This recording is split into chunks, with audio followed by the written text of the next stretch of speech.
Inflammation is the worst. It makes you feel uncomfortable, in pain, and so bloated you don't feel like doing anything. So in this video, I'm gonna share with you some easy strategies and my best tips for how to get rid of inflammation so that you can get to feeling better soon. So let's get started.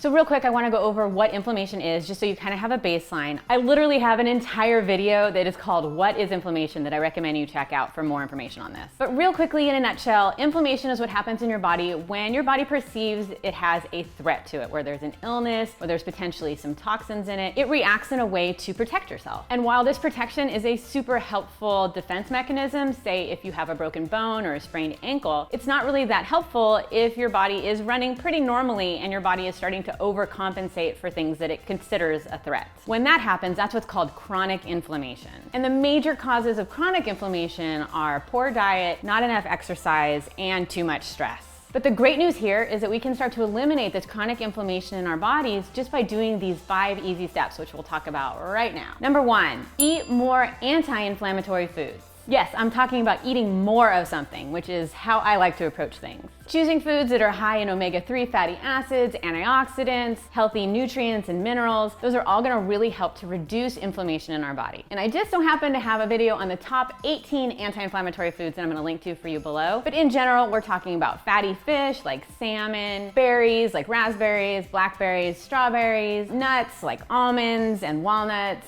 And we're talking about leafy greens and veggies like spinach, kale, broccoli, and cauliflower, healthy oils like olive oil, and even dark chocolate. All of these are gonna have really good anti-inflammatory properties, and I go into extreme detail on those in my video. So number 2 is to cut back on inflammatory foods. On the flip side of anti-inflammatory foods are inflammatory foods, and these are foods that you might be eating that are actually causing you to be more inflamed. And so it's helpful to identify what these are so that we can try to avoid them or at least minimize how much we're having of them. Certain foods that contain trans fats, processed sugar, processed flours, and just overall refined foods are gonna be in this category. And these cause inflammation for anyone. It's not just if one is allergic to something. Trans fats and processed foods cause inflammation in our bodies, and depending on how much we have of it or how used to it our bodies are, that's gonna really affect how much inflammation it causes. When these inflammatory foods make up a large portion of what we're eating, that can lead to chronic inflammation, and that can cause issues like heart disease, stroke, diabetes, insulin resistance, obesity, and more. But how do you know what foods are inflammatory? Well, a big way to tell if something is inflammatory or not is checking how processed it is. And we can tell how processed it is by how long does it last on a shelf.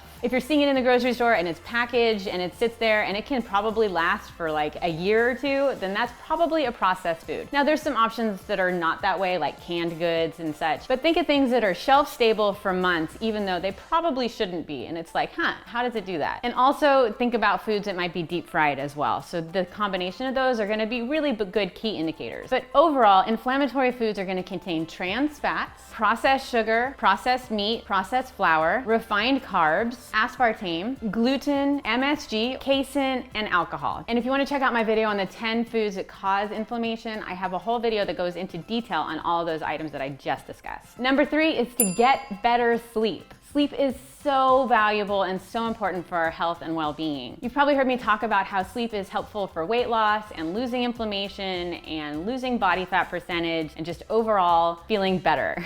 If you can believe it, not getting enough sleep for just one night can cause inflammatory reactions in our body. Just think about it. The last time you didn't sleep well and you wake up and your hands are swollen and your body aches and your joints hurt, that's inflammation caused by lack of sleep. In fact, there was an article in Biological Psychiatry that showed that just losing sleep for one night can trigger the key cellular pathway that produces tissue-damaging inflammation. That study also showed that by getting better sleep, even just for one night, could reduce risk for heart disease and autoimmune disorders like rheumatoid arthritis. I know good sleep isn't always possible. Trust me, I have 4 kids. I've been through my share of bad sleep, but try to aim for about 7 to 9 hours a night. In order to get the best sleep possible, some things I do is that I stop having any caffeine after 5 p.m., having a good nighttime routine, making sure my room is completely dark, and also my intermittent fasting schedule really helps with this because my last meal is hours before I go to bed, so I don't have any energy or glucose spikes while I'm trying to go to sleep. But even if you're not doing intermittent fasting, having your meal several hours before you go to bed is always a good idea. Number 4, reduce stress.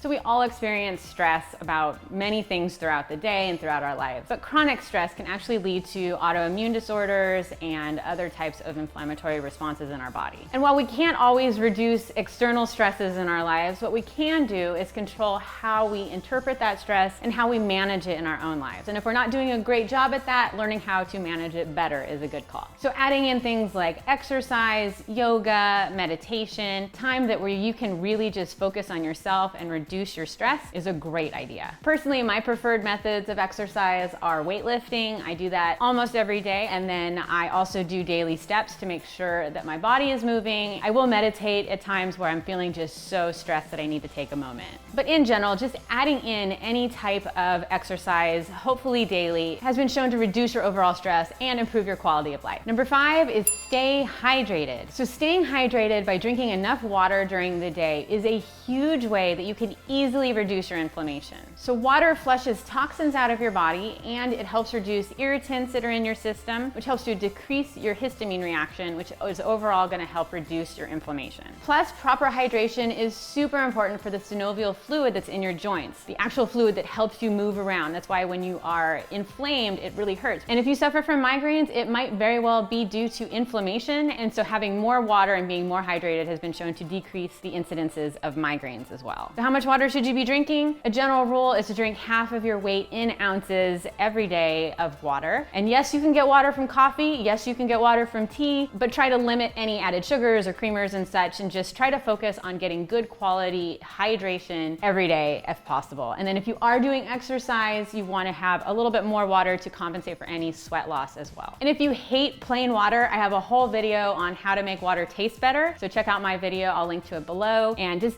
really find ways to just start increasing your water. You maybe have a glass of water before you have your coffee. Just try to start working on it. Trust me, the more water you drink, the more your body is going to be like, ooh, I really like this, give me more. And it'll compound upon itself, and you'll just keep wanting more and more water. So now that you have these 5 tips, get all my best content in my How to Reduce Inflammation playlist, and I will see you in the next video.